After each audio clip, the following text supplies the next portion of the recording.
Hi guys, welcome back to my channel once again. Hope you all doing fine. And as I promised that I'll make as much videos on organic name reaction as I know. So this is my second video and third organic name reaction. And in today's video, I'm gonna describe very famous, my favorite, and three organic name reactions. In which first one is Cannizzaro reaction, second is Claisen condensation, and third one I'm gonna describe is Clemmensen reaction. So watch the video to its full and follow me step by step. Also if you find any problem regarding to mechanism or general reaction, or if you want me to make a video on the topic of your choice, then let me know in the comment section below and I'll try my best to make the video on the topic of your choice. So please subscribe to my channel, share it with your friends and like the video. Let's get started with the Cannizzaro reaction.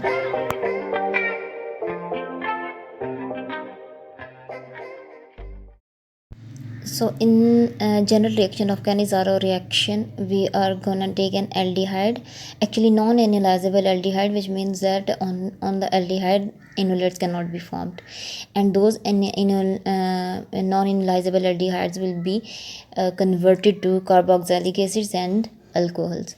And this reaction is proceeded in the presence of a concentrated base, like we are gonna use potassium hydroxide over here. So the proper definition for Cannizzaro reaction will be the redox disproportionation of non-enolizable aldehydes to carboxylic acids and alcohols in the presence of concentrated base is called as Cannizzaro reaction. And let's move to the mechanism. As you have seen that I have written the general reaction for this mechanism. Now moving towards the mechanism of this reaction.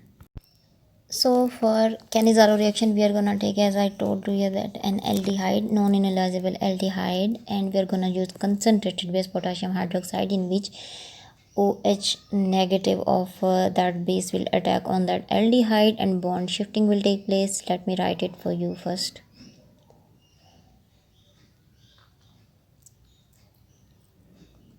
We have a non-enolizable aldehyde, like in general reaction I don't know, and in place of R we use this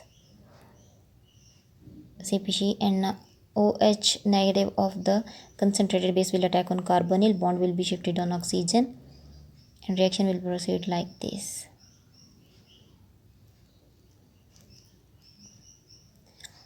This oxygen atom will become O negative and OH negative is attached to the carbon of carbonyl. In next step again we are gonna use OH negative, due to which a hydroxyl group on the carbon will lose its proton, and we will get two O negatives on the as attachment on carbon, just like this. Now this CpC is ready to react with another non-enolizable aldehyde. We are gonna take another non-enolizable aldehyde and it will be made to react with the CpC we created in the first step.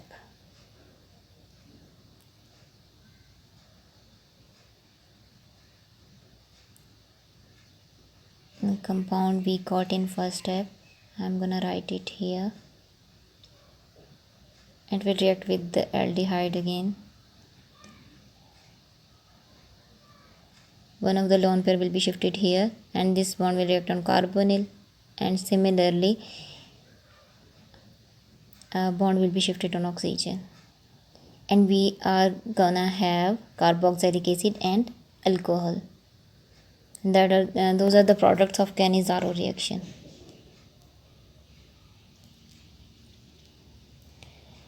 Now an interesting variant is that the crossed Cannizzaro reaction uses formaldehyde as reducing agent, and I am gonna tell you this in next step. Let me write alcohol we got as a product in of Cannizzaro reaction for you.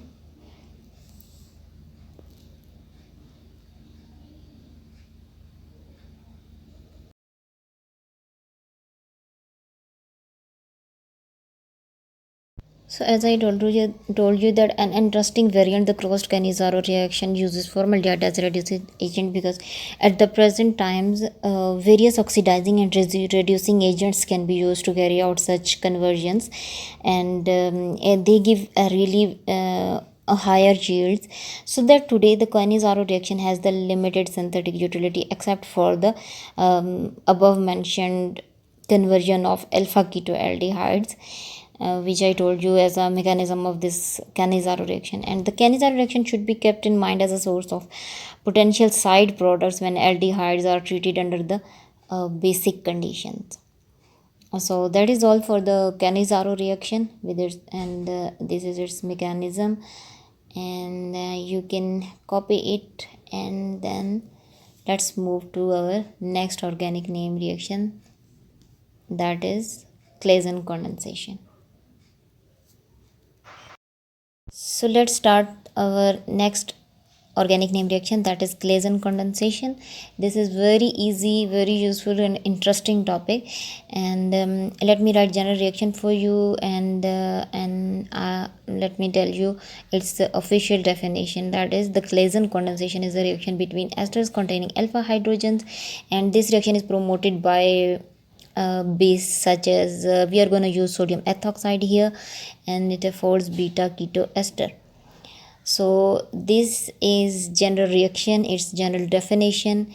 And for mechanism, let me tell you that driving force is of this whole of the reaction is the formation of stabilized anion, and you will see how this stabilized anion is formed during the course of reaction.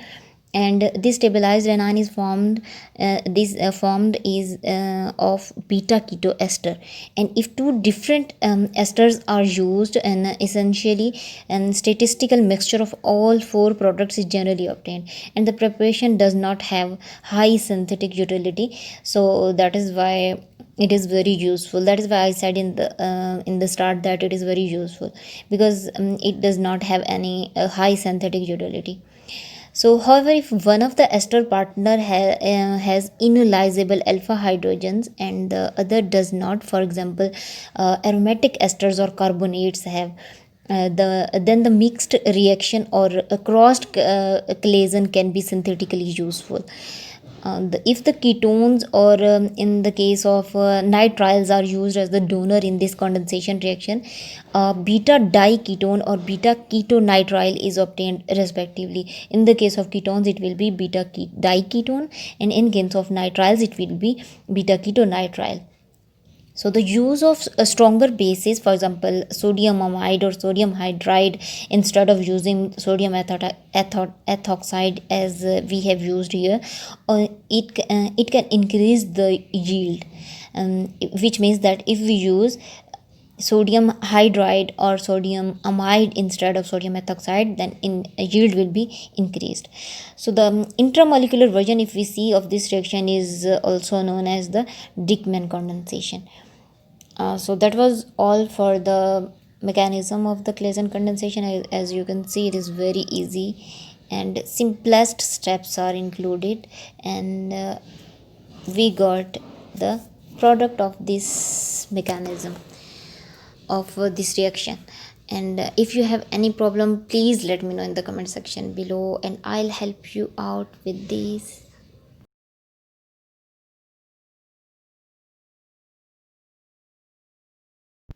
So you can copy it from here, and let me start our next organic name reaction, that is Clemmensen reduction. And again, very easy, very useful Clemmensen reduction, and you will get it in first side, you can see.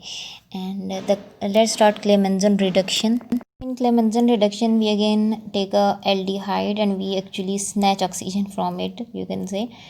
And let me write its general reaction, and let me tell you its general definition. The Clemmensen reduction allows the deoxygenation of aldehyde, which means we deoxygenate the aldehyde. So deoxygenation of aldehyde or ketone, similarly, to produce the corresponding hydrocarbon, and we get hydrocarbon. Deoxygenation of aldehyde or ketone takes place. Here we are going to do deoxygenation of ketone. And so deoxygenation of aldehyde or ketones takes place, and hydrocarbons are produced. So the substrate for this reaction must be stable to strong acid, and the Clemmensen reduction is complementary to the Wolff-Kishner reduction, which is run under the strongly basic conditions, and acid labile molecules should be reduced by the Wolff-Kishner protocol. So let's move towards its mechanism. And the reduction of a ketone, we are using ketone, so let's talk about just ketone and not aldehyde here. So reduction of that ketone takes place at the surface of zinc catalyst we use in this course of reaction. And in this reaction, alcohols are not postulated as intermediates, because the subjection of the corresponding alcohols to these same reaction conditions does not lead to the alkanes. So the following proposal implies the intermediacy of the zinc carbonide forms, and then it will be removed in the end to rationalize the mechanism of the Clemmensen reduction, and then we will get a hydrocarbon. As you can see here, zinc carbonide will be formed. Reaction is taking place on the surface of zinc catalyst.